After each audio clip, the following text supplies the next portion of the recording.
natin kung okay ba yung connection natin. Right? So, yan.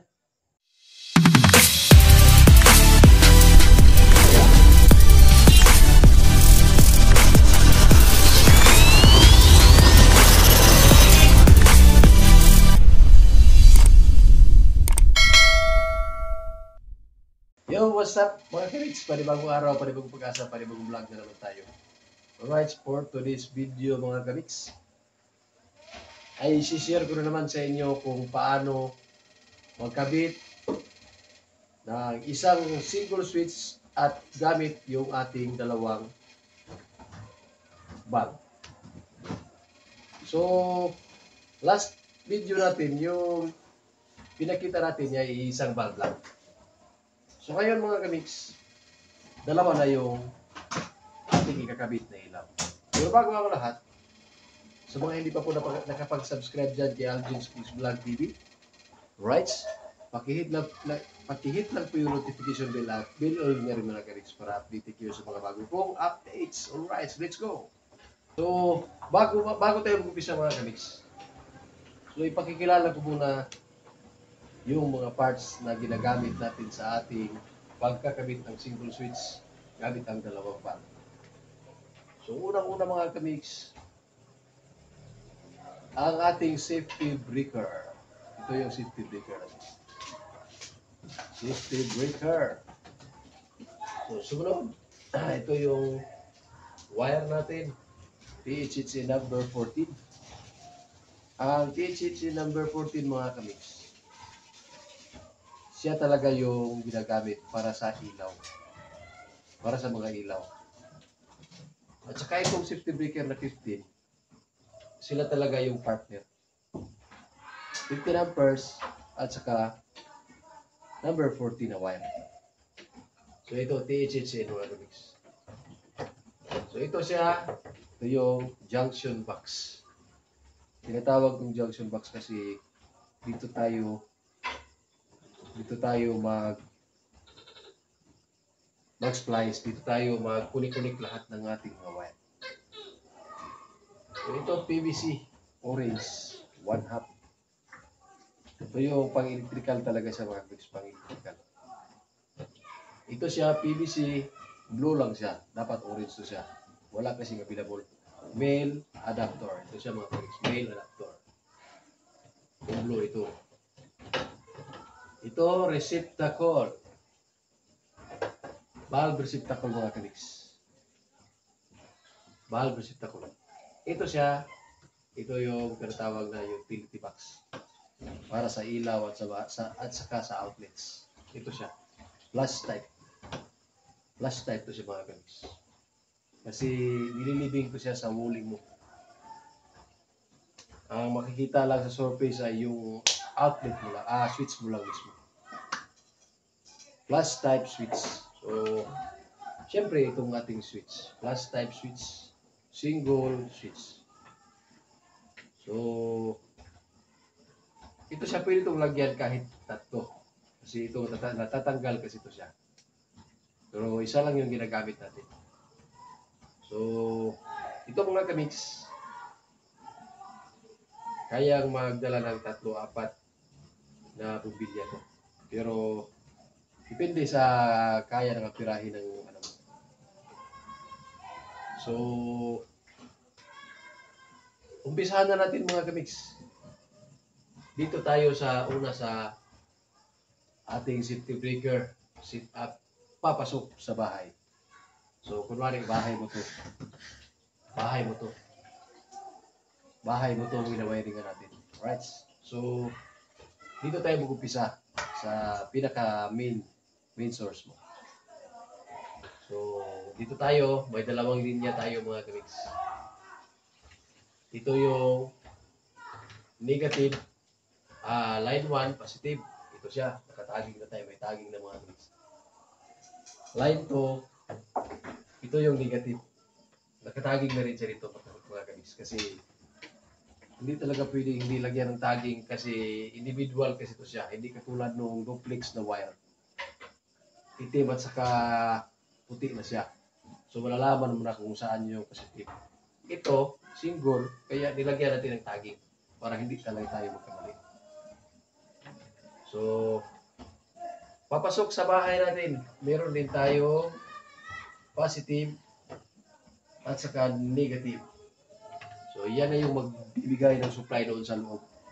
Ito, mula sa main, pasa natin dito, papasok sa bahay. Sa load na ng bahay mo, ito, sa load na ng bahay mo to. So, dito siya babagsak sa switch. So, ito yun. Ito yun, partner siya mga kamix. Ito. Meron na ring positive at saka meron na ring negative. So, ito na yung papasok sa load mo. Ito yung magbibigay ng source dito sa outlet. Ito siya, galing dito. So, bibigyan niya ng kuryente ang switch mo.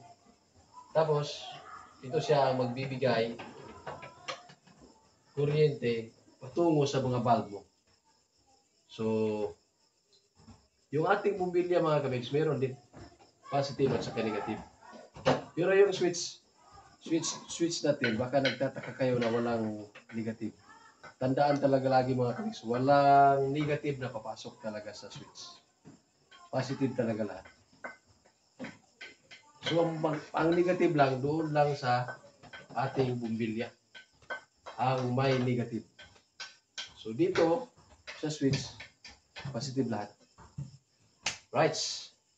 So, meron yun sa isang bulb 1 natin, meron siya positive at saka negative. Bulb 2 natin, positive at saka negative rin. So, right, umpisahan na natin yung proseso. Pero dito tayo mag-umpisa sa ating safety breaker.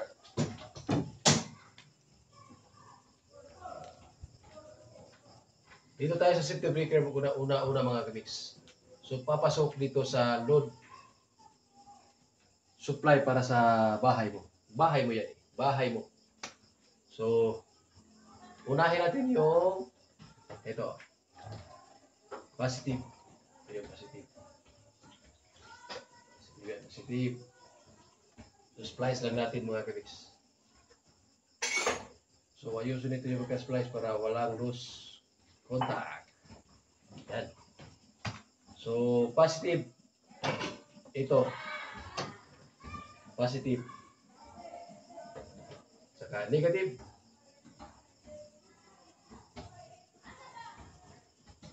Tapos bunuhan natin yung negative dito sa labas. Negative. Yan. Yan na, negative. So, yung negative sa loob, huwag muna natin itat. Dito muna tayo sa line 1, positive. So, unang-unang gagawin natin, katulad lang din ng ginagawa natin sa single switch yung last video natin mga kamis. So, itong positive, yan ang pakita ko muna sa inyo. Itong positive, mula rito sa labas, ay dudugtong patungo dito sa switch. So, hanapin natin yung sa switch. So, ito. Ito siya mga kamix yung switch. So, dito natin siya i-connect. Dito natin i-connect. So, splice lang natin.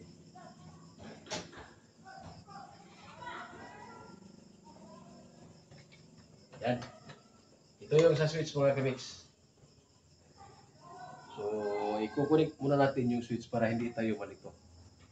Saka laging tandaan mga kamix, dito talaga yung source mula sa main.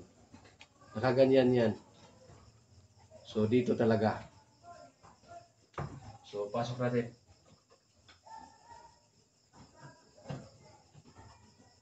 Oh, yan na yung isa.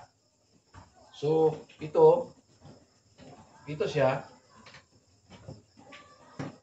Ito yung magbibigay supply sa ating valve. So, saksak na lang natin tong sa baba.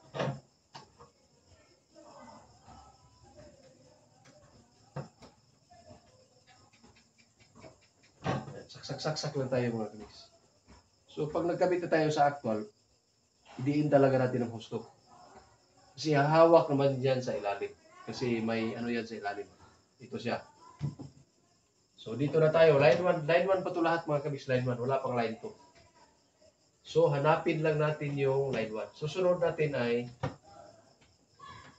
yung line 1 ng valve number 1. So ito. Line 1 ng valve number 1. Connect natin ang mula dito sa switch. Yun o. So, tap natin. So, nakakonect na yung line 1 natin mga kamiks. Since sa dalawa yung ginagamit natin ng valve, hanapin din natin yung line 1 ng pangalawang valve. So, ito siya. Galing dito, i-connect din natin siya dito sa line 1 ng mula dito sa ating switch. Yung source na nagbibigay ng kuryente sa ating mobilya, ating valve. So, ganyan lang mga kamiks. Mula dito sa switch, paakyat doon sa bumbilya. Valve number 1, kukunin mo lang yung line 1 niya at saka line 1 din ng valve number 2. Para magiging isa sila mga kamiks. So ayan na, nakakabit na siya. So susunod naman mga kamiks, line 2 na naman tayo. So ayan, ready na yung ating line 1. Okay na yan. Check natin. Line 1 mula rito, pasok, papuntang switch. Ito na siya. So kabila, paakyat, nagsusupply sa valve natin. Ito siya. Ito, nagsusupply. So, hanapin yung line 1 ng valve 1 at saka valve 2. So, ito na siya mga kamiks. So, binibigyan niya ng kuryente yung dalawa. So, line 2 na naman tayo mga kamiks. Huwag talagang malito mga kamiks. Kasi, mas madali lang talaga yan. So, line 2 tayo. Mula rito mga kamiks, line 2. Ito yung line 2 niya. Negative niya. So, line 2 tayo dito. Yung sa valve number 1, kunin natin yung line 2 niya. Yan, yung line 2 niya. So, nakakunik na yung line 2 niya. Line 2 niya. So, katulad lang din ang ginagawa natin. Nahanap natin yung line 1 niya. So, siyempre may partner yan, line 2. So, hanapin natin yung line 2 ng valve number 2. So, ikabit din natin dito.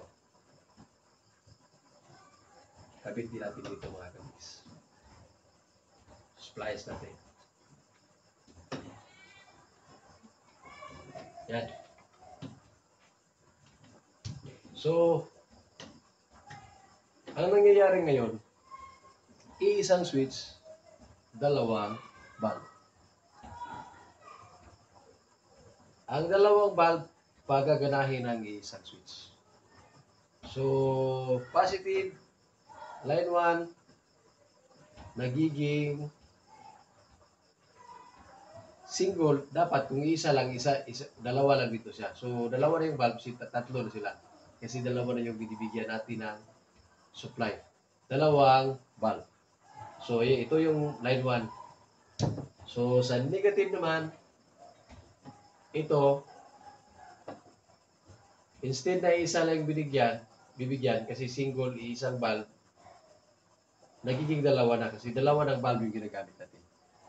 So, single switch, gamit ang dalawang valve.